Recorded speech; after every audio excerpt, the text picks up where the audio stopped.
भारत की अर्थव्यवस्था संकट में है, जिसे सरकार विभिन्न गैर आर्थिक मुद्दों के माध्यम से जनता से छिपाने का प्रयास कर रही है। ये संकट सीधे आम लोगों की जेब, बैंक बैलेंस और देश के भविष्य को प्रभावित कर रहा है। सरकार द्वारा आर्थिक संकट को छिपाने का प्रयास है।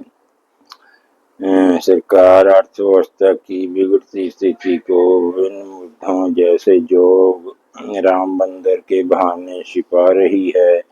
यह तब हो रहा है जब मामला सीधे लोगों की जेब और सरकारी बैंकों में नकदी की कमी से जुड़ा है।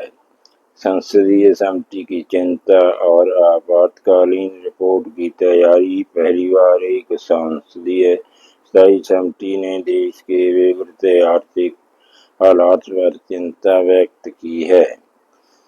समिति ने वित्त मंत्रालय, आरबीआई, प्रधानमंत्री कार्यालय के आर्थिक सलाहकारों और अन्य आर्थिक विशेषज्ञों को बुलाकर अगले 6 महीने के भीतर एक आपातकालीन रिपोर्ट तैयार करने को कहा है।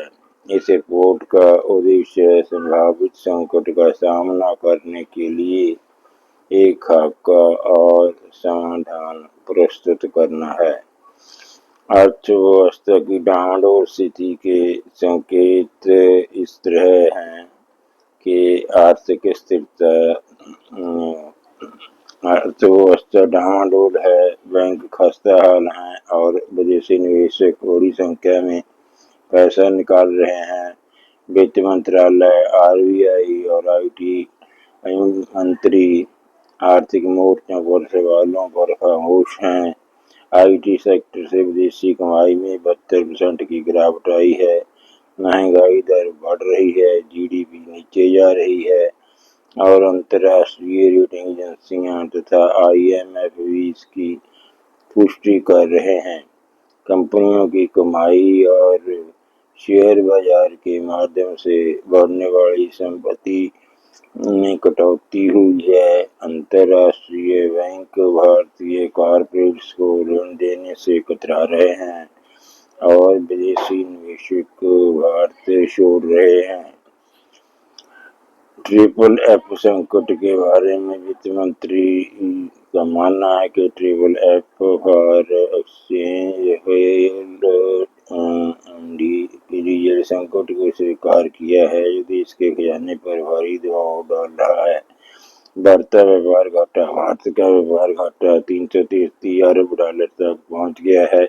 देश के पास 12 जून तक 671 बिलियन विदेशी मुद्रा भंडार था, जिसमें से 710 मिलियन एक हफ्ते में खर्च हो गए और सोने के भंडार में भी 10 बिलियन की कमी आई है। आयात के बढ़ते बिल, कच्चा तेल, इलेक्ट्रॉनिक्स, सोना, मशीनरी यह घाटा और बढ़ने की शंका है। पेट्रोलियम उत्पादों का आयात और निर्यात भी मई 2024 में कच्चे तेल के आयात पर 18.7 बिलियन खर्च हुए, जो एक साल पहले के 10 बिलियन से 81.5% अधिक हैं।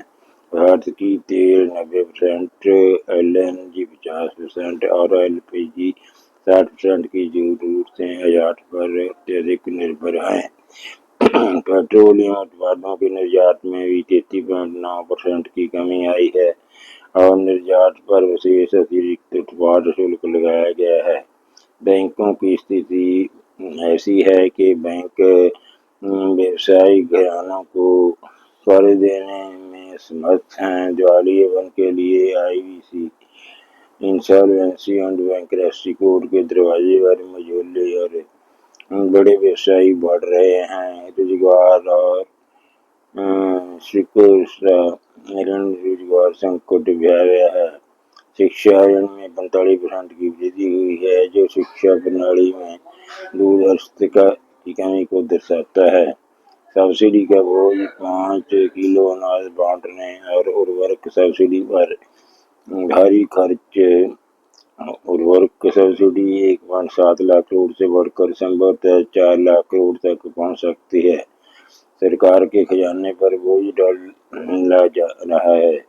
देशी निर्भरता चीन और रूस के कच्चे माल के आयात पर भारत की निर्भरता में 272% की वृद्धि हुई है। कृषि उत्पादों, फल और अनाज के लिए अमेरिका पर 32% तक निर्भरता बढ़ने की शंका है, जिससे देश की खाद्य आत्मनिर्भरता खतरे में पड़ सकती है।